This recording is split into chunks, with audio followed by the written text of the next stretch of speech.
The bank teller's hands were shaking as she stared at the computer screen. The man standing in front of her, wearing a worn-out jacket and asking to deposit. His $200 paycheck had an account balance that made her heart stop. She looked up at him, confused, and he simply smiled and said, "I know what you're thinking. Welcome to Vaulted Secret Stories."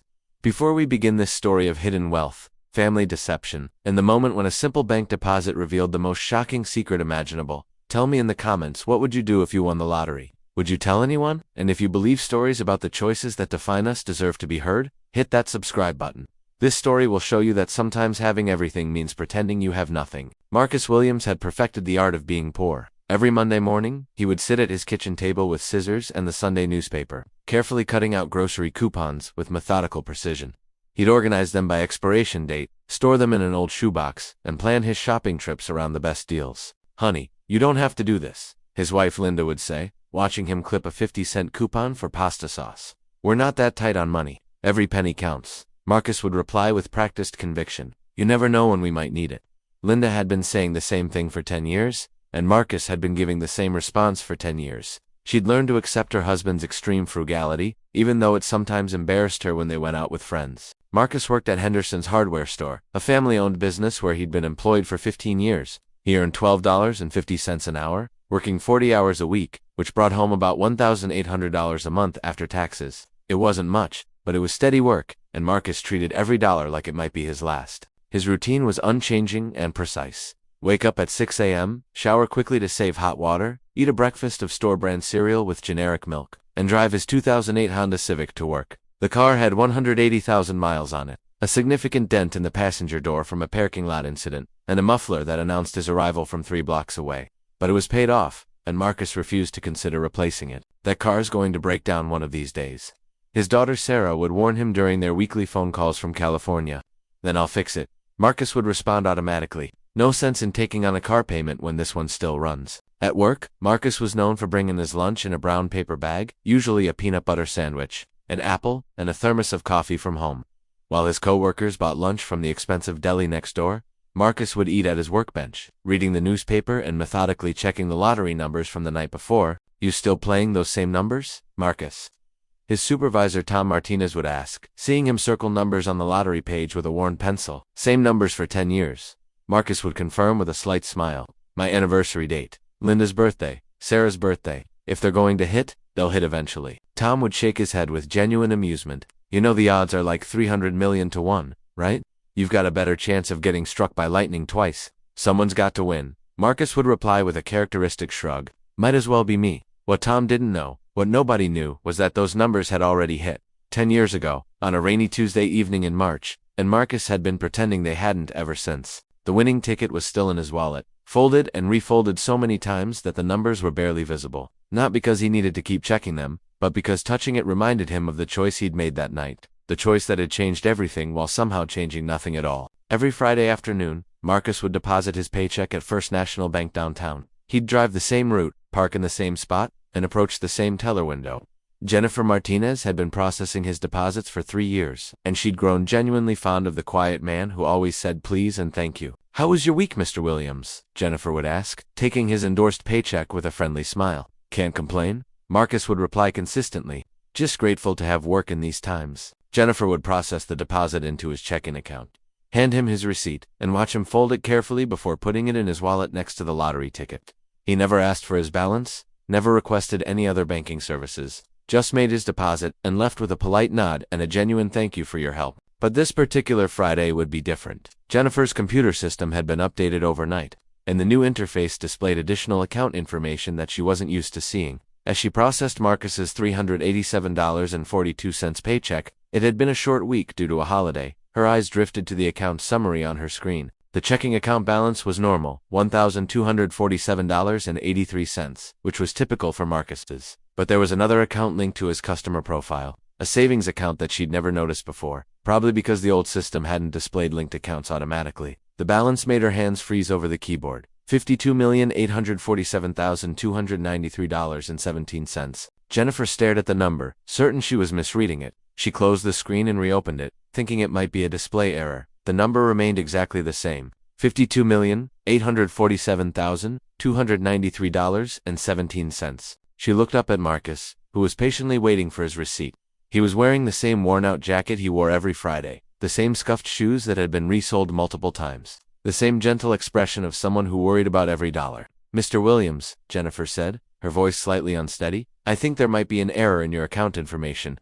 Marcus looked at her with calm, intelligent eyes. "What kind of error?" he asked quietly. "Well, the system is showing ... Jennifer paused, unsure how to continue without violating banking privacy protocols.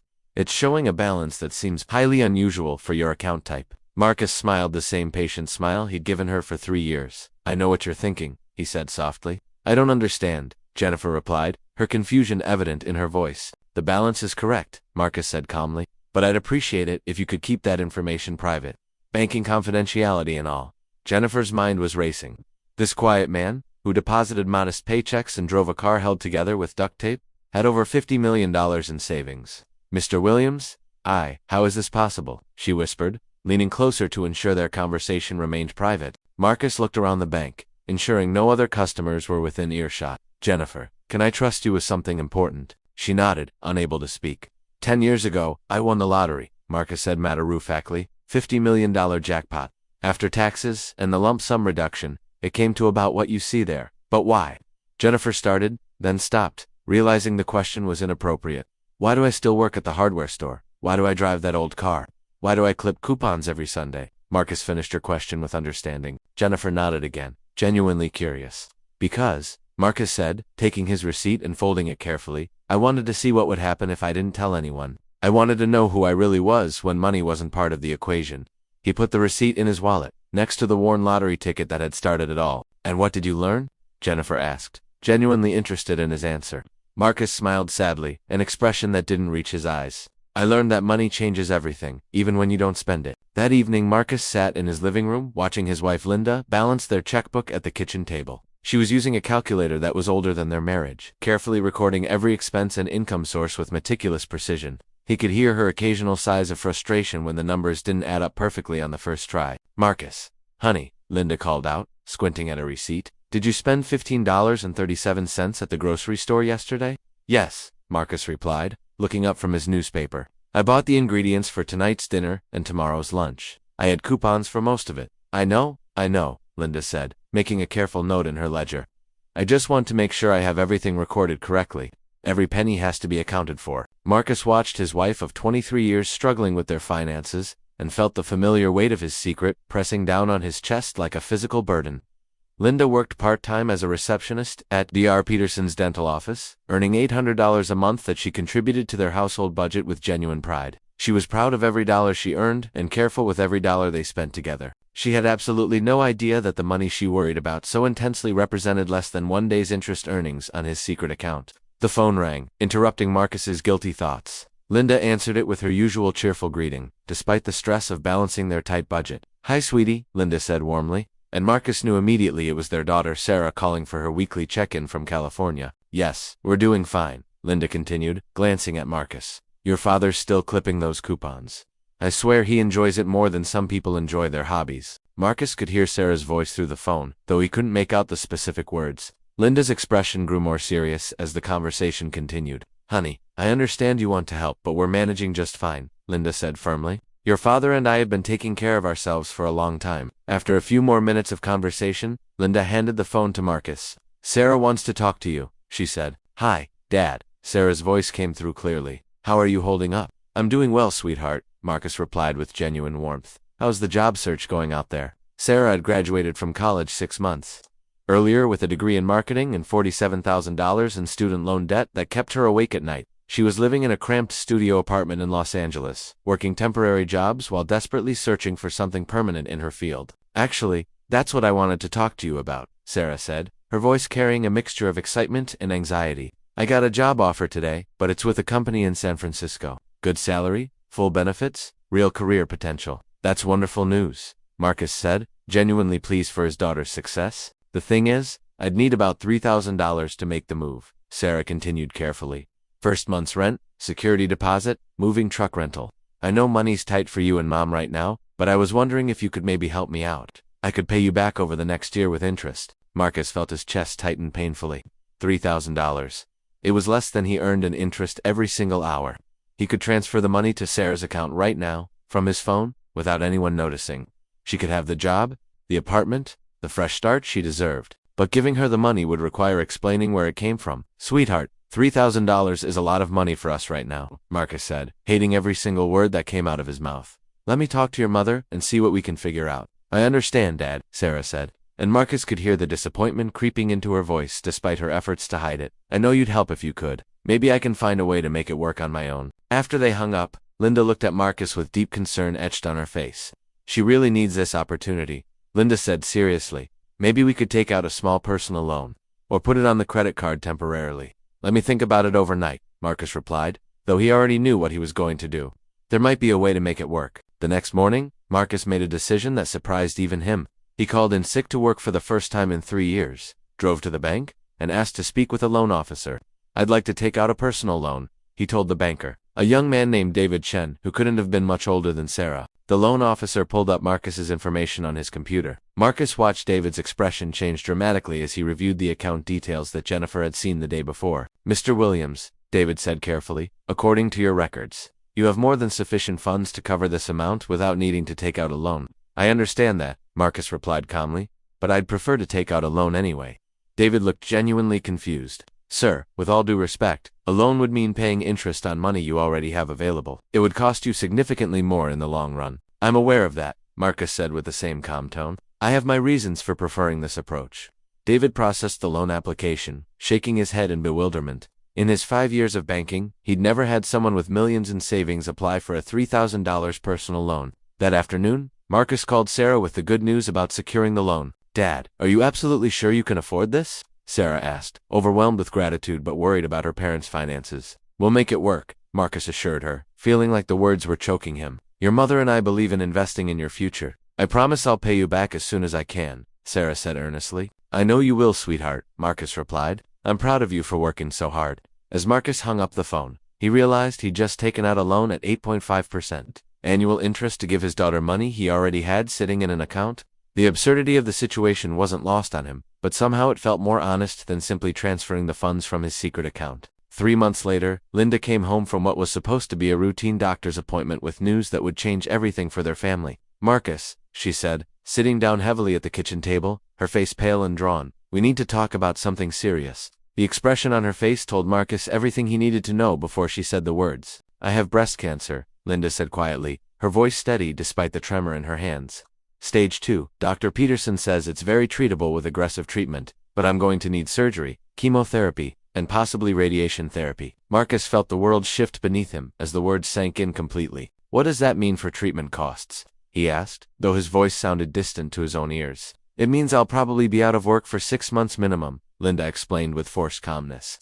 "The medical bills are going to be substantial, even with our insurance coverage. Dr. Peterson estimates we're looking at $80,000 to $100,000 in out-of-pocket expenses over the course of treatment." Marcus did the math instantly. Their current checking account had $1,247. Their combined monthly income was $2,600. They had no way to cover Linda's treatment costs through conventional means, except that Marcus could cover those costs with what amounted to pocket change from his secret account. "We'll mortgage the house if we have to," Linda continued, her voice steady despite her obvious fear. "Or take out substantial loans against everything we own. We'll figure it out somehow." "Linda," Marcus said, taking her hands in his and looking directly into her eyes, "we'll get through this together. Money is just money. Your health is what matters most to me." That night, Marcus lay awake listening to Linda cry quietly beside him, trying to be strong but unable to hide her fear and anxiety in the darkness of their bedroom. He could end her fear right now. He could tell her about the lottery win, about the $52 million sitting in the bank, about how they would never have to worry about money again for the rest of their lives. He could promise her the best doctors, the most advanced treatments available, a comfortable recovery in their own home with private nursing care. Instead, he reached over and held her hand, saying nothing, maintaining his lie even in the face of his wife's suffering and terror. Over the following days, Marcus arranged through Jennifer at the bank to create fake insurance settlement payments that would cover Linda's medical expenses without revealing his true financial situation. "Mr. Williams," Jennifer said during one of their clandestine meetings, "you're asking me to help you commit fraud? These fake insurance settlements could get both of us in serious legal trouble." "I know the risks," Marcus replied, "but I don't know what else to do at this point." "You could tell your wife the truth," Jennifer suggested for what felt like the 100th time. "I can't," Marcus said simply. "Why not?" Jennifer asked, genuinely puzzled by his continued deception. Because I've been lying to her for 10 years, Marcus explained. How do I explain that? How do I tell the woman I love that I've been watching her worry about money while I had millions sitting in the bank? Meanwhile, at work, Marcus's coworker Tom was still celebrating his $500 scratch-off win from weeks earlier. Marcus, what would you do if you won the really big jackpot? Tom asked during their lunch break. Like $50 million or something crazy like that? I'd probably tell everyone immediately, Marcus replied without hesitation. What's the point of having that kind of money if you can't share the joy with the people you care about? Would you quit work right away? Tom asked. Probably, Marcus said. Buy a nice house, travel the world, make sure Sarah never had to worry about student loans again. As Marcus listened to Tom worry about saving enough money for retirement, he felt the familiar twist of guilt in his stomach. During his break, he walked outside and anonymously donated $1 million to a children's cancer research foundation. 6 months later, Marcus's carefully constructed world began falling apart in ways he had never anticipated. It started with a devastating phone call at 2 a.m. on a Tuesday. Marcus jolted awake, immediately fearing the worst as Linda fumbled for the ringing phone in the darkness of their bedroom. Hello, Linda answered, her voice thick with sleep and confusion. Marcus could hear crying on the other end of the line, and his heart immediately dropped. Sarah, honey, what's wrong? Linda sat up in bed, instantly alert despite the early hour. Mom, I've been in a terrible car accident, Sarah said through her tears. Calling from a hospital emergency room in San Francisco. A drunk driver ran a red light and hit me head on. I'm okay, but the car is completely totaled, and the insurance company is saying they might not cover everything because the other driver doesn't have sufficient coverage. How much money are we talking about, sweetheart? Linda asked, her voice tight with worry. The medical bills are going to be at least $30,000. Sarah replied shakily. Maybe more, depending on follow-up treatments. And I need a new car immediately to get to my job. I don't know what I'm going to do, Mom. I can't afford any of this. Marcus arranged another fake insurance settlement to cover Sarah's expenses. But the deception was becoming increasingly complex and difficult to maintain. The real crisis came when an investigative journalist discovered Marcus's lottery win and published an article in the local newspaper. Tom confronted him at work the next morning. Marcus, Tom said, approaching him with a serious expression and his smartphone in hand. Can I talk to you for a minute? In private. They walked to the back storage area of the store. Tom showed Marcus a news article with the headline, Local Hardware Store. Employee among state's biggest lottery winners. Marcus felt his blood turn to ice as he stared at the screen. This article says, a Marcus Williams won a $50 million jackpot 10 years ago, Tom said, watching Marcus's face carefully. Same name as you, same age, same city. They even mention Henderson's Hardware specifically. Marcus stared at the phone screen, his mind racing. That's just a weird coincidence, he said weakly. Is it? Tom asked pointedly. Because my wife Maria was talking to her cousin Rosa, who works at First National Bank, and Rosa mentioned something interesting about a certain customer who deposits tiny paychecks, but has millions in savings. Marcus felt the walls closing in around him. Tom, I can explain, he began. Marcus, are you seriously telling me you've been pretending to be poor while you're actually a multimillionaire? Tom asked directly. Marcus looked at his friend of 15 years. Yes, he said quietly. Tom stared at him in disbelief. Why? He asked, genuine hurt evident in his voice. Because I wanted to see who I really was, Marcus replied. I wanted to know if people would treat me the same way if money wasn't part of the equation. So this was all some kind of sick experiment? Tom asked, his voice rising with anger. Our friendship, my struggles, you watching me stress about money while you could have helped. You let Sarah take out massive student loans, Tom continued. You let Linda work herself sick for $800 a month. You let me worry about retirement while sitting on $50 million. I helped Sarah with her move, Marcus said defensively. With a loan, Tom shouted. You gave your own daughter a loan when you could have paid for her entire college education with pocket change. Tom walked away without another word, leaving Marcus to face the consequences of his decade-long deception. That evening, Marcus drove home knowing his secret was completely out in the open. He found Linda in the kitchen, preparing a simple dinner with ingredients she'd bought using carefully clipped coupons. Linda, Marcus said, we need to have a serious conversation. Something in his tone made her stop what she was doing and turn to face him directly. What's wrong? She asked, immediately sensing the gravity of the moment. 10 years ago, Marcus began slowly, something happened that I never told you about. He reached into his wallet and pulled out the worn lottery ticket that he'd carried every single day for a decade. 10 years ago, I won the lottery. Linda stared at the ticket, then at Marcus, then back at the ticket. I don't understand, she said slowly. I won $50 million, Marcus continued. After taxes, it was about $42 million. It's been sitting in a savings account earning interest ever since. The silence that followed was the longest and most painful of Marcus's entire life. You won the lottery 10 years ago and never told me, Linda repeated, her voice completely flat and emotionless. Yes, Marcus confirmed. Linda picked up the lottery ticket with trembling hands. Marcus, I don't understand. Why would you keep this secret from me? Because I wanted to see what would happen if I didn't tell anyone, Marcus explained. I wanted to know who we really were when money wasn't a factor. Who we really were. Linda's voice was getting louder with each word. Marcus, I've been working part-time at a job I hate to help pay our bills. I've been clipping coupons and worrying about every single expense for 10 years. Linda stood up from the table. I married you 23 years ago when you were making $8 an hour at a grocery store. I loved you when we had nothing. I loved you through 15 years of marriage before you won this lottery. And you thought I needed to be tested, she asked, tears forming in her eyes. Sarah took out $47,000 in loans because her father wanted to conduct a social experiment. It wasn't like that, Marcus protested weakly. Then what was it like? Linda demanded. Explain to me how watching your family struggle while having millions wasn't the cruelest thing imaginable. I was afraid, Marcus admitted finally. Afraid that if people knew I had money, they would only see the money, Marcus explained. So you chose to have no real relationships at all, Linda observed. You chose to lie to everyone who loved you. I need time to think, Linda said, picking up her purse. I need to figure out who I'm actually married to. Where are you going? Marcus asked desperately. To my sister's house, Linda replied. I'll call you when I'm ready to talk again. 3 days later, Marcus received the phone call from Sarah that he'd been dreading. Dad, Mom told me about the lottery, Sarah said without any preamble. Is it true? Yes, Marcus replied, his voice hoarse from lack of sleep. I have $47,000 in student loans, Sarah said, her voice carefully controlled. I eat ramen noodles for dinner because I can't afford groceries, and you have $50 million. Help me understand how my father could watch me struggle like this, Sarah requested. Marcus tried to explain, but the words sounded hollow. Dad, remember when I broke Mrs. Henderson's window at 8? Sarah asked. You said lying to people who trust you was the worst kind of betrayal. I remember, Marcus said quietly. Then explain how the man who taught me those values could do this, Sarah said. This was a choice, Sarah continued. Every day for 10 years, you chose to lie to Mom and me. You chose to watch us struggle. I'm sorry, Marcus said desperately. Sorry doesn't fix this, Sarah replied. Sorry doesn't give me back the confidence I lost or undo Mom's stress. Marcus tried calling Tom to apologize, but the conversation went poorly. Friends don't lie for 10 years, Tom said coldly. Friends don't watch each other struggle when they can help. You can't undo 10 years of deception. Marcus tried to repair the damage with money. He paid Sarah's loans, covered Linda's medical bills, offered Tom retirement funds. But money couldn't buy back trust. Linda returned after 2 weeks, but slept in the guest room, speaking politely but distantly. What can I do? Marcus asked, during a silent dinner. I don't know, Linda replied honestly.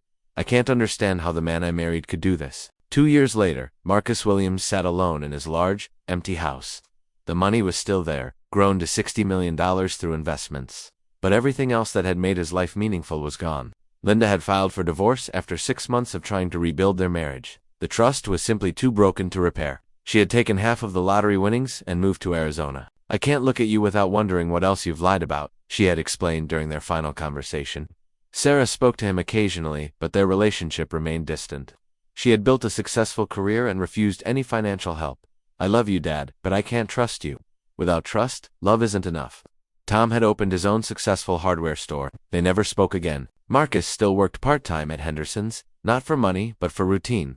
He donated millions to charity anonymously, but even good deeds felt hollow without anyone to share them with. On quiet evenings, Marcus thought about his choice 10 years earlier. He'd wanted to know who people really were when money wasn't a factor. Instead, he learned who he really was when tested with wealth and power. He was someone who valued control over trust, someone who preferred testing people rather than believing in them. The lottery ticket still sat in his wallet, no longer a symbol of luck, but a reminder of how wealth without wisdom could destroy everything meaningful. Jennifer Martinez had summed it up perfectly. Mr. Williams, you spent 10 years afraid money would change how people saw you. But you never considered that lying about money would change how you saw yourself. Marcus Williams had won $50 million and lost everything that made life worth living. Unlike lottery winnings, which grew daily, what he lost could never be bought back. The greatest irony was that in trying to preserve authentic relationships by hiding wealth, he'd destroyed the most authentic relationships he'd ever had. His fear of being loved for money had made him unlovable for his character. As he sat alone in his mansion, Marcus finally understood. Genuine love isn't threatened by wealth, it's destroyed by deception. The people who loved him before would have loved him after if he'd given them the chance. But that chance was gone forever, and no amount of money could bring it back. This story reminds us that trust, once broken, is harder to rebuild than any fortune is to earn. The greatest wealth we possess isn't in our bank accounts, but in the authentic relationships we build with honesty, vulnerability, and genuine care for others. Have you ever kept a secret that seemed harmless at first, but grew into something that hurt the people you loved? How do we balance protecting ourselves with being honest with those who matter most? Share your thoughts in the comments. And if this story moved you, subscribe to Vaulted Secret Stories. We believe that the most powerful stories are often about the choices we make when no one is watching, and the consequences that follow us long after. Thanks for watching, and remember, the truth may be difficult, but deception always costs more than we expect to pay.